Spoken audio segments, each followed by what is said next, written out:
Pen down અને મતદાન બાદ શૈક્ષિક સંઘનું આંદોલન યથાવત રહ્યું છે। સત્યાગ્રહ છાવણી પર સરકારી કર્મચારીઓ ઉમટ્યા। રાષ્ટ્રીય સંયુક્ત મોરચા દ્વારા મહાપંચાયતનું આયોજન કરવામાં આવ્યું છે। જૂની પેન્શન યોજનાની માંગ સાથે આ મહાપંચાયતનું આયોજન કરવામાં આવ્યું છે। ત્યારે ગરબા રમીને કર્મચારીઓએ પોતાનો વિરોધ રજૂ કર્યો। કેસરી ખેસ પહેરીને આંદોલનમાં કર્મચારીઓ આવ્યા। 2005 પહેલાના કર્મચારીઓ માટે માંગ થઈ રહી છે। જૂની પેન્શન યોજનાનો ઠરાવ કરવા માગણી કરી રહ્યા છે। વિધાનસભા ચૂંટણી પહેલા સરકારે ખાતરી આપી હતી, સરકારે ઠરાવ કરવાની ખાતરી આપી હતી।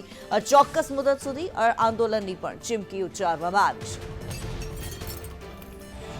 ત્યારે જે પ્રમાણે કર્મચારીઓ એક સાથે ભેગા થઈને વિરોધ રજૂ કરી રહ્યા છે। જૂની પેન્શન યોજનાની માંગણી કંઈ કેટલાય સમયથી કરી રહ્યા છે।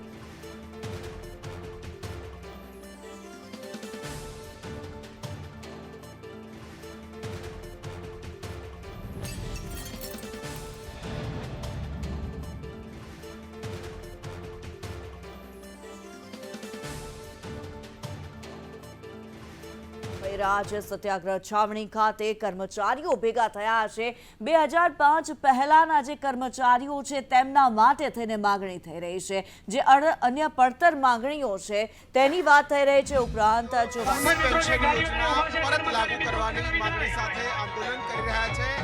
રાષ્ટ્રીય સંયુક્ત મોરચા દ્વારા અત્યારે હાલ આ આંદોલન અત્યારે દ્રશ્યો દેખાય છે ગાંધીનગરની સત્યાગ્રહ છાવણી પર કે જ્યાં શિક્ષકો સહિત સરકારી કર્મચારીઓ મોટી સંખ્યામાં અહીંયા આવ્યા છે અને ખાસ જૂની પેન્શન યોજના અને એની સાથે 2005નો જે ઠરાવ છે પેન્શન યોજનાનો એ પેન્શન યોજનાની માંગણી સાથે ફરીથી ઠરાવ કરવો જોઈએ એ પ્રકારની માંગણી છે। ભીખાભાઈ છે, રાષ્ટ્રીય અધ્યક્ષ છે રાષ્ટ્રીય શૈક્ષિક મહાસંઘના। ભીખાભાઈ, ફરી એકવાર શક્તિ પ્રદર્શન છે, કયા મુદ્દાઓ? અમારા 2005 પહેલાનો ઠરાવ સરકારે સ્વીકાર કર્યા પછી પણ હજી અમારી પાસે આવ્યો નથી। એ સિવાય પણ 2005 પછીના મિત્રોને ઓલ્ડ પેન્શનનો મુખ્ય મુદ્દો બનાવી અને શિક્ષકોના અનેક પડતર પ્રશ્નો માટે અમે આજે મહાપંચાયત કરવા જઈ રહ્યા